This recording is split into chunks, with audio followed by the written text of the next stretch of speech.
Hello दोस्तों, कैसे हो? आपका स्वागत है त्रिपाण स्टडी सेंटर में। आज जो हम करने जा रहे हैं काफ़ी महत्वपूर्ण यहाँ पर क्वेश्चन पेपर है फिजिकल एजुकेशन, यानी शरीर शिक्षा जो है ये काफ़ी महत्वपूर्ण है। आपके समक्ष त्रिपाण स्टडी सेंटर 3 जो है सेट प्रस्तुत करेगा जो कि काफ़ी महत्वपूर्ण एग्ज़ाम पॉइंट ऑफ व्यू से बनता है। इसमें से 2 को आपको सोल्यूशन करना है और तीसरा जो एग्ज़ाम में आएगा वो आपको सोल्यूशन किया हुआ मिलेगा जो काफ़ी महत्वपूर्ण रहेगा और ये काफ़ी महत्व रखेगा एग्ज़ाम पॉइंट ऑफ व्यू से। और यहाँ पर त्रिपाण स्टडी सेंटर विश्वास दिलाता है कि अगर आप तीनों क्वेश्चन पेपर अच्छे से कर लेते हो तो शायद ऐसा कोई भी क्वेश्चन न हो जो आप जो है एग्ज़ाम में अटैम्प्ट न कर सको। इसलिए इस फिजिकल एजुकेशन का पेपर को अच्छे से कीजिए, समझिए। और सबसे महत्वपूर्ण बात ये रहेगा कि ये हिंदी इंग्लिश दोनों माध्यम में रहेगा जो कि काफ़ी महत्वपूर्ण बना देता है। तो देखते हैं हमारा यहाँ पर फिजिकल एजुकेशन का क्या क्वेश्चन पेपर आया है।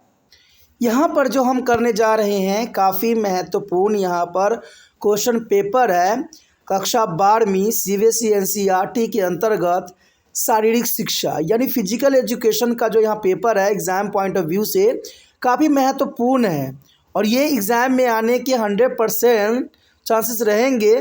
तो इसको जो है बहुत ही समझ और समझदारी से आपको करना है और हर एक क्वेश्चन को अच्छे से एनालाइज करना है और ये आपके लिए काफ़ी महत्वपूर्ण बन जाता है। चलिए देखते हैं हमारा यहाँ क्वेश्चन क्या आया है। हमारे समक्ष जो क्वेश्चन आया है क्वेश्चन है आसन को पहचानिए। आपके समक्ष एक आसन दिया गया है, इस आसन को आपको पहचानना है कि ये आसन किस प्रकार की है। जो आपके समक्ष चित्र में दिख रहा है इसको ध्यान से देखिए और बताइए कि ये आसन कौन सा है। Identify the asana. You know that identify the asana on your screen, see the picture and identify the asana here. पहला बता रहा है कि ये क्या पवन मुक्त आसन है। दूसरा कह रहा है ख पार्ट इसमें ये सुखासन है या ग चक्र आसन है या घ गौमुख आसन है। अगर आपने अच्छे से पढ़ा होगा तो आपको बहुत ही आसानी से जो है इसका आसन का पता लग गया होगा। देखिए ये आसन देखा जाए तो यहाँ पर गौमुख आसन को दर्शाया गया है, यानी आंसर यहाँ पर घ है जिसको डी रूप में भी देख सकते हो, गौमुख आसन। और ये आसन काफ़ी महत्वपूर्ण होता है, शारीरिक जो है हर तरह के प्रॉब्लमों को दूर करता है, तो ये काफ़ी महत्वपूर्ण रखता है गौमुख आसन जो कि आपके चित्र में यहाँ पर दिखाया गया है। चलिए देखते हैं अगला क्वेश्चन क्या है। अगला क्वेश्चन आपके स्क्रीन पे आ गया है। इस स्क्रीन पे क्वेश्चन है कि प्रतिक्रियाशील आक्रामकता को डैश भी कहा जाता है। प्रतिक्रियाशील आक्रामकता को डैश भी कहा जाता है। Mean reactive aggregation is also called. Reactive aggregation is also called. क्या उसे हम बाध्य आक्रामकता कहते हैं या बी शत्रुपूर्ण आक्रामकता या सी मुखर आक्रामकता या डी दोनों, ए और बी। तो ये काफ़ी महत्वपूर्ण question exam point of view से रखता है कि प्रतिक्रियाशील आक्रामकता को डैश भी कहा जाता है। दोस्तों इसका आंसर साफ है। यहाँ पर देखा जाए तो प्रतिक्रियाशील आक्रामकता को हम जो है शत्रुतापूर्ण आक्रामकता कहते हैं। यानी देखा जाए तो ऑप्शन यहाँ पर बी है, शत्रुतापूर्ण आक्रामकता। यानी आप ऑप्शन बी के साथ जा सकते हो। चलिए देखते हैं अगला क्वेश्चन क्या है।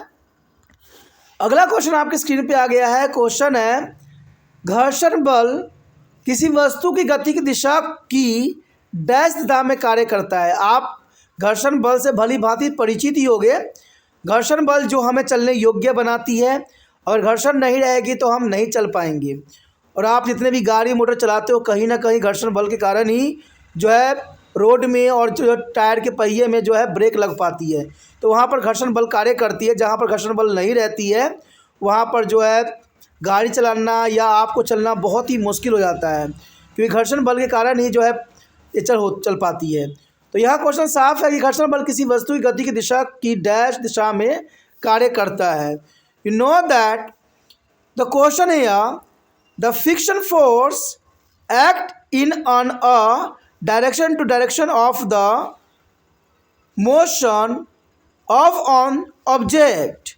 You know that question here, the friction force act is an dash direction to the direction of the motion of an object.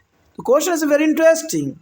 The option है यार, क्या ये विपरीत कार्य करेगा, या बी वही रहेगा, या सी नीचे की ओर, या डी विकिरण की तरफ।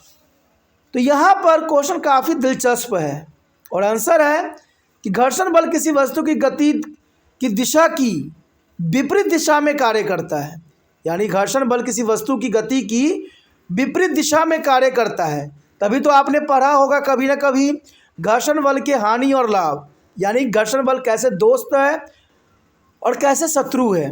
तो देखा जाए, हमेशा याद रखना ये बात को कि घर्षण बल किसी वस्तु की गति की दिशा की विपरीत दिशाओं में कार्य करता है। तो ऑप्शन ए यहाँ पर सही जाता है। चलिए देखते हैं अगला क्वेश्चन क्या है। हमारे समक्ष अगला क्वेश्चन आ गया है। क्वेश्चन है कि कुछ कुंद आघात के कारण होने वाले अनियमित आंसू जैसे डैश। देखिए, कुछ कुंद आघात के कारण होने वाले अनियमित आंसू जैसे डैश। तो क्वेश्चन आपको यहाँ पर इतना आसानी से समझ में नहीं आएगा, क्वेश्चन समझना बहुत ज़रूरी है। मैं एक बात जानता हूँ कि बच्चे तो पूरे किताब पढ़ लेते हैं, लेकिन क्वेश्चन समझना उनके लिए बहुत दुष्कर्म कार्य होती है। कहते हैं क्वेश्चन जब तक कीजिएगा नहीं तो वो समझ में आएगा नहीं। तो क्वेश्चन है the regular tear like a wound causing by the Samblan trauma is here. You know that question is very interesting. The regular tear like a wound causing by the Samblan trauma is dash. The option here A घाव, B भ्रम, C घर्षण, D चीरा। अगर आपने इसको समझा होगा तो बहुत ही आसान है। कुछ कुंद आघात के कारण होने वाली अनियमित आंसू जो होते हैं वो किसके कारण होते हैं? तो यहाँ पर साफ आंसर है, वो घाव के कारण होते हैं। जब हमें चोट लग जाती है तो हमें उस समय दर्द होती है, लेकिन सबसे अधिक जो हमें प्रॉब्लम आती है वो घाव जब बन जाती है तब आती है। यानी देखा जाए तो वो काफ़ी दुखदायक होती है और वो काफ़ी आघात पहुँचाते हैं हमें। तो ऑप्शन ए यहाँ पर सही है। चलिए देखते हैं अगला क्वेश्चन क्या है। अगला क्वेश्चन हमारे समक्ष आ गया है। अगला क्वेश्चन है कि नीचे दो कथन दिए गए हैं, जिनमें से एक जो है दावा है, यानी हम उसे अभिकथन कहते हैं के रूप में लेबल किया गया है, और दूसरा जो है कारण के रूप में यानी आर के रूप में लेबल किया गया है। और यहाँ पर अभिकथन यानी दावा ये की जाती है कि लंबी दूरी की दौड़ में प्रदर्शन में सुधार के लिए निरंतर प्रशिक्षण प्रभावकारी होती है। लंबी दूरी की दौड़ के लिए जो है निरंतर प्रशिक्षण करना काफ़ी प्रभावकारी है, ये हमारा दावा है। और यह कारण ये कहता है कि प्रशिक्षण की निरंतर विधि बुनियादी सहन शक्ति में सुधार करती है। यानी सहन शक्ति का मतलब है दोस्तों, जैसे कि आप कभी कभी दौड़ लगाते हो और हाँफने लग जाते हो, तो आप में वो सहन शक्ति नहीं होती है। लेकिन आप निरंतर प्रशिक्षण करते रहोगे, निरंतर विधि करते रहोगे, तो आपके अंदर जो है सहन शक्ति में काफ़ी सुधार होगी। तो आपको यहाँ पर ये बताना है कि निम्नलिखित में से कौन सा कथन जो है सही है। You know that the question here given below are the two statement, one which is the label as a acceleration A and the other label is to the reasons R. The question here, accelerations for the improvement of performance in the long distance or running continually training is effective. And reason here, continue method of training improve the basic endurance, which one of the following statement is correct. Not that question is very clear. For accelerations for improving our performance in the long distance running continually training is effective. And reason here, for the improvement of performance there are continue method of training improve the basic endurance here. तो option है ए दोनों होगा, ए और are सत्य होंगे, और R A की सही स्पष्टीकरण करेगा। बी यही कह रहा है कि दोनों ए और आर सत्य है और आर ए की सही स्पष्टीकरण नहीं है। सी कह रहा है ए सच है लेकिन आर गलत है यहाँ पर। डी कहता है कि ए गलत है लेकिन आर सच है। तो यहाँ क्वेश्चन समझना बहुत ज़रूरी है। अगर आप एनालाइसिंग करते हैं, देखिए लंबी दूरी के दौड़ को प्रदर्शन में सुधार करने के लिए निरंतर परिश्रम करना काफ़ी महत्वपूर्ण होता है और सही बात भी है। और यहाँ पर कारण यही कह रहा है कि प्रशिक्षण की निरंतर विधि बुनियादी सहन शक्ति में सुधार करता है। तो चलिए ये बात भी सही है कि निरंतर परिश्रम से बुनियादी सहनशीलता में सुधार होती है। तो इसका मतलब देखा जाए तो ए एक्सेलरेशन और रीजनिंग दोनों ही सही है। तो यहाँ पर तो ऑप्शन 2 में बात जो है पहली बात सही बताई गई है। अब हमें ये एनालाइज करना है कि जो कारण है क्या एक ही सही कारण बता रहा है। देखिए प्रशिक्षण की निरंतर विधि बुनियादी सहन शक्ति में सुधार करती है। चलिए ये बात सही है। तो हम सेंटेंस पढ़ के देख लेते हैं एक बार। प्रशिक्षण की निरंतर जो है विधि बुनियादी सहनशीलता में सुधार करती है और लंबी दूरी के दौर में प्रदर्शन में सुधार के लिए निरंतर प्रशिक्षण प्रभावी है। बात सही है। तो यहाँ पर ये बात भी सही करता है, यानी इसका ऑप्शन ए आपका सही होगा कि दोनों ए और आर सत्य हैं। आर ए की सही स्पष्टीकरण यहाँ पर कर पा रहा है। तो आंसर जो होगा ए होगा। तो ये काफ़ी महत्वपूर्ण एग्जाम पॉइंट ऑफ व्यू से बनता है। चलो देखते हैं अगला क्वेश्चन क्या बनता है। अगला क्वेश्चन आपके समक्ष आ गया है। क्वेश्चन है आइसो और मैट्रिक्स से आप क्या समझते हैं। देखिए क्वेश्चन काफ़ी महत्वपूर्ण है। यहाँ पर आइसो का मतलब क्या होता है और मैट्रिक्स का मतलब क्या होता है ये आपको बताना है। तो क्वेश्चन तो यहाँ पर बहुत ही क्लियर है। What do you mean by the iso and matric.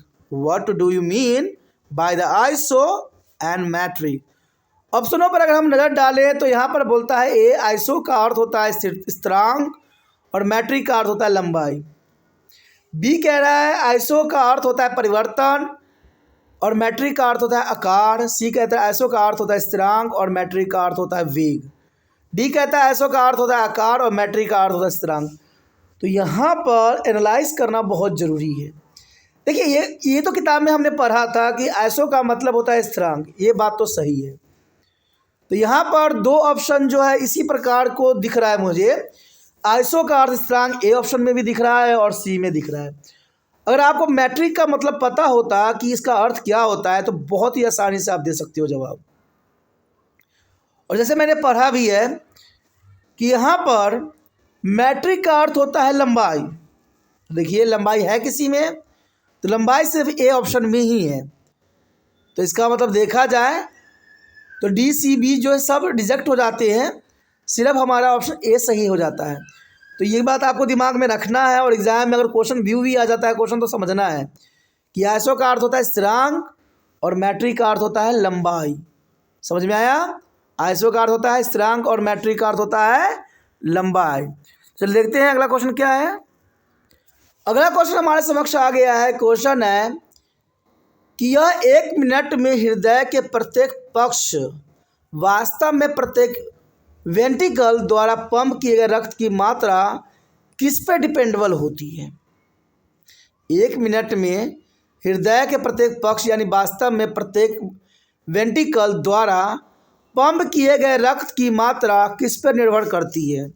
You know that the question is very interesting here.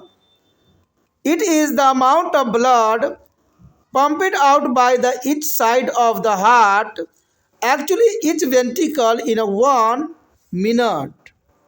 You know that question is very clear.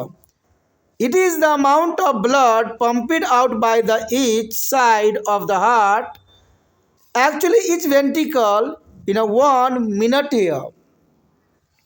ए उसे हम रक्तचाप कहेंगे या बी कार्डियक आउटपुट कहेंगे या सी रक्त की मात्रा या डी दोनों ए और बी।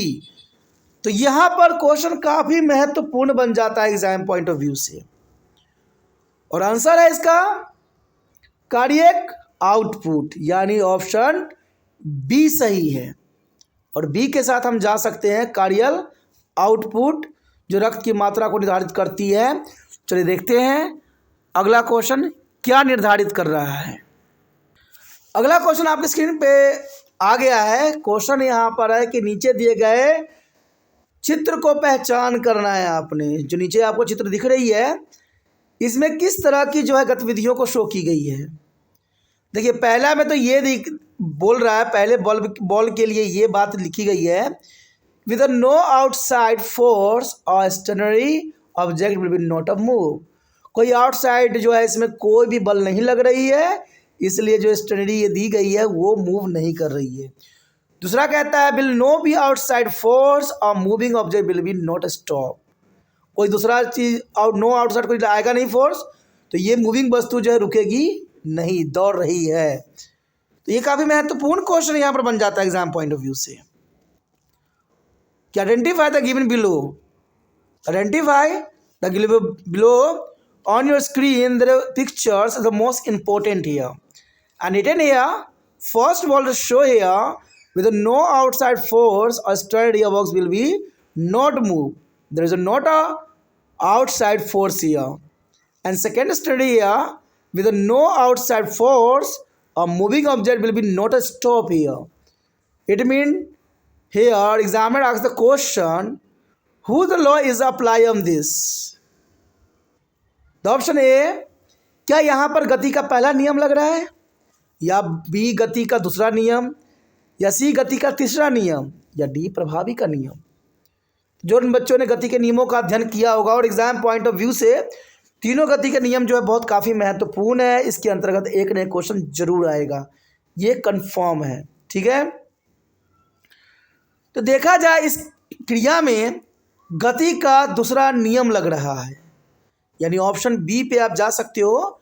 गति का यहाँ पर दूसरा नियम जो है अप्लाई हो रहा है, जिसके कारण कोई वस्तु अगर वो मूविंग अवस्था में है तो वो मूविंग करता रहेगा जब तक कोई बाहरी बल उस पर न लगे। तो इसका मतलब गति का दूसरा नियम यहाँ पर अप्लाई हो रहा है, दूसरे नियम के साथ आप जा सकते हो। चलिए देखते हैं अगला क्वेश्चन क्या है। हमारे समक्ष अगला क्वेश्चन आ गया है। क्वेश्चन है कि सूची 1 और सूची 2 से सुमेलित करें और नीचे दिए गए कोड को सही उत्तर चुनें। आपको जो है इसमें सही उत्तर को जो है जांच करना है। सूची 1 और सूची 2 में यही बात दर्शाई गई। सूची 1 कहता है कि बहिमुखता जो है उत्साह को रिप्रेजेंट करता है, कर्तव्य निष्ठा जो है जिम्मेदारी को रिप्रेजेंट करता है, और सहमतता जो है दयालु व्यवहार को बताता है, और मनोविक्षुकता भावनात्मक स्थिरता को दर्शाता है। तो यहाँ पर कोड 1 2 3 4 दिया हुआ है, आपको बताना है कि कौन सा क्रम जो है यहाँ पर सही है। ठीक है, तो पहला क्रम कौन सी होगी, दूसरा क्रम कौन सी होगी, तो काफ़ी महत्वपूर्ण यहाँ पर क्वेश्चन बन जाता है एग्जाम पॉइंट ऑफ व्यू से। You know that the question is match a list 1 and 2 and the select the correct answer for the coded given below here. The list 1 and list 2 here. List 1 is the first here extra versions. The other list 2 is the enthusiasm, and second here consciousness and the say responsible, and the third here agreeableness. That is the third is a health compassionate behavior, and neuroticism is emotional stability. You know that question is very interesting. देखा जाए तो ये question काफ़ी महत्व रखता है यहाँ पर, कि यहाँ पर देखा जाए तो देखिए वही मुख्यता जो है उत्साह को प्रोत्साहित करता है, ये बात तो सही है और इसकी मिलान भी सही है। कर्तव्य निष्ठा जो है जिम्मेदारी को ही रिप्रेजेंट करती है, और सहमता जो है दयालु व्यवहार को, मनोविक्षुकता जो है भावनात्मक स्थिरता को। तो इसका मतलब देखा जाए 1 2 3 जो है सही क्रम में है, और इसका कोड भी क्रम है, और इसका जो है इसका मतलब ऑप्शन ए यहाँ पर सही है। ऑप्शन ए के साथ आप जा सकते हो। एग्ज़ाम में ऐसे क्वेश्चन आना एक आम सी बात है, इसको समझना है, विचार करना है और अच्छे से एनालाइज करना, जो काफ़ी महत्वपूर्ण रहता है। तो इसी के साथ हमारा क्वेश्चन ख़त्म हो जाता है, जो काफ़ी महत्वपूर्ण था। आगे जो है हमारे लिए बहुत ही महत्वपूर्ण क्वेश्चन आंसर आने वाला है, तो आपको त्रिपाण सेंटर के साथ बने रहना है। ठीक है, हम वो सारे क्वेश्चन महत्वपूर्ण एनालाइज करेंगे जो बोर्ड एग्ज़ाम में आएंगे, तो ये आपके लिए बहुत ही महत्वपूर्ण बन जाता है, और इसके लिए आपको त्रिपाण सेंटर के साथ बने रहना है। और ये मैं धीरे धीरे आपके लिए रखूँगा और ये आपको समक्ष दिखेगा, तो इसके लिए जो है आपको सब्सक्राइब भी करना ज़रूरी है। और ये सब तब होगा जब आप इस वीडियो को शेयर कीजिएगा, क्योंकि त्रिपान स्टडी सेंटर का एक ही लक्ष्य है, शेयर ही केयर है। दूसरे बच्चे तक पहुँचेगा तो उनको समझ भी आएगी, आपको भी समझ आएगा, क्योंकि दूसरा का भलाई करने वाला व्यक्ति कभी भी जो है गलत नहीं होता, वो सदैव ही उच्च होता है। तो शेयर ज़रूर कीजिए, और शेयर करने के लिए कुछ नहीं करना है, यूट्यूब से लिंक को कॉपी करना है और व्हाट्सएप एड्रेस पर लगाना है। और व्हाट्सएप एड्रेस पर लगाइएगा तो जो भी आपके कॉन्टैक्ट में होंगे उनको ये वीडियो ज़रूर दिखेगी, वो ज़रूर पढ़ेंगे और ज़रूर एग्ज़ाम की तैयारी करेंगे। और ये मेरे लिए बहुत ही अच्छा रहेगा, क्योंकि आने वाला जो है वीडियो वो सारे क्वेश्चन आंसर है, जो मैं आपके समक्ष में 10-15 क्वेश्चन रखूँगा जो एग्ज़ाम व्यू में आएंगे, और एग्ज़ाम में आने के 100% चांसेस है, क्योंकि वो क्वेश्चन होंगे इम्पोर्टेंट। तो सोचिए नहीं, विचार न कीजिए, अभी त्रिपान स्टडी सेंटर को सब्सक्राइब करके मोबाइल में सेव कीजिए।